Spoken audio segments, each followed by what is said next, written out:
Hi, everyone. Welcome to my podcast, Not Just Moms, where we discuss who we are other than mom, mama, mommy, amma. You get it. I am your host, Stefanino, life and mindset coach and fellow mom. Before we get into all the good stuff this season, I want to first explain who this podcast is for and why this podcast is necessary. I hear too many women say they can't. It's like, I can't. I don't have the time. I can't. I have the kids. I can't. Work is crazy. I can't. My husband doesn't like that. I can't. I mean, you name it. I've heard it. You've heard it. We've all heard it. Sometimes we are her. Most times we're talking about ourselves. I consider all of my girlfriends highly intelligent, beautiful, successful, capable, and yet I hear all these types of comments. I don't know. I'm not good at math. I don't pay attention to money. My husband handles that. I can't do that. And I always find myself thinking, if only they could see themselves the way I see them. Do you know what I'm talking about? As women, we tend to downplay our talents, successes, or just in general, our amazingness. Maybe it's because we live in a society that expects women to, but also we were kind of trained from such a young age. But I mean, that's an entire episode in itself. But I want to talk about this downplaying or almost hiding ourselves. When we do this, we slowly get accustomed to acting like this. But funny thing is, we still show up at work as the best employee who gives 200%. We still show up every day as a caring wife and devoted mother, a great friend who's always there, rarely says no. However, we stop showing up for ourselves. We've downplayed our own desires and abilities so much that we slowly start to fade into the background. We forget what we like. We've been in mom mode for so long that we tend to forget who we were before we were mom. Now it's story time. At dinner, my oldest had said, "Yeah, daddy works, but mommy never had a job." I almost choked on my dinner. I asked her to clarify, and she said, "Yeah, you've never worked." And it struck me so hard because I realized, wow, you don't know anything about your mom. I'm not going to lie, my feelings were a little bit hurt, but eventually the hurt changed to fascination and curiosity of how did she view me? What does she know about her mom before I was her mom? My parents were born in Korea and immigrated to the US in search of a better life. And they definitely did that for me. I mean, here we have Exhibit A, my daughter, who said that mommy has never worked before. I was born and raised in Hawaii, and I started working when I was 14. As soon as I could get a worker's permit, my first job was at a little store called Morning Glory. Some of you may remember what it is.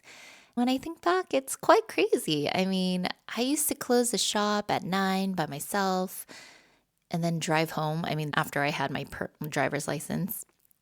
But can you imagine that right now? If your 14-year-old was closing up a little Morning Glory shop, I had to clean, close out the register, lock up the store, pull that little gate down, and then leave. And then I'd have school the next day.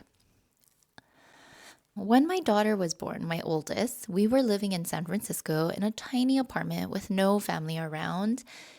I worked remotely full-time, and this is before work from home was even a thing. But I had managed to convince my then employer to let me work remotely, keep my clients, and just watch my daughter full-time. I feel like I just didn't sleep in that year. I would schedule my calls around her nap time. I would carry her in the baby carrier pretty much all day so that I could get more work done. But honestly, I don't even know because it was just such a crazy time. My husband was studying, he was in grad school, and It was really demanding for him too. And imagine we have our first child in this tiny apartment. It was wild. We had made a plan. Before he had gone back to school, we decided this is what we're going to do. We kind of had a rough vision for our future. And it was essentially, I support him while he does his thing, and later it will be my turn. Well, now it's my turn. But of course, she doesn't know any of that, right? She just knows that mommy's always been home with her, mommy's always taking care of her, and mommy's never worked. She has no idea that I've put in my time or how I just didn't sleep for almost like a year of my life to magically make it all work. So, yeah, you may be able to understand why that was quite upsetting to me. For many of us, especially as women, it seems as though our identity is always tied to someone else. Before husband, I was Paul and Hyunjae's daughter. After husband, I'm his wife. After kids, wow, forget it. Especially in Korean culture, I mean, you essentially know no parents' names because you have now just become E's mom, right? It's just E amma. My daughter just thinks I'm her daddy's wife and her mommy and, caretaker. And I'm not sure if she sees anything else, which is what, if I'm being honest, worries me and saddens me a little. The whole point is that I started to realize that my kid doesn't know anything about me. All they see is mommy. However, I'm so much more than that, and so are you. And this is why this podcast was born. To shake things up and remind all the moms out there of who they used to be, and to give you the time and space to think about who you want to be in the future. Your likes, your dislikes, your dreams, your fears, your worries, your wants. They're all valid and important. And it's really odd because it's not that I don't know this. I actually tried or thought I tried to make an attempt to never lose myself. But over time, something just slowly happens.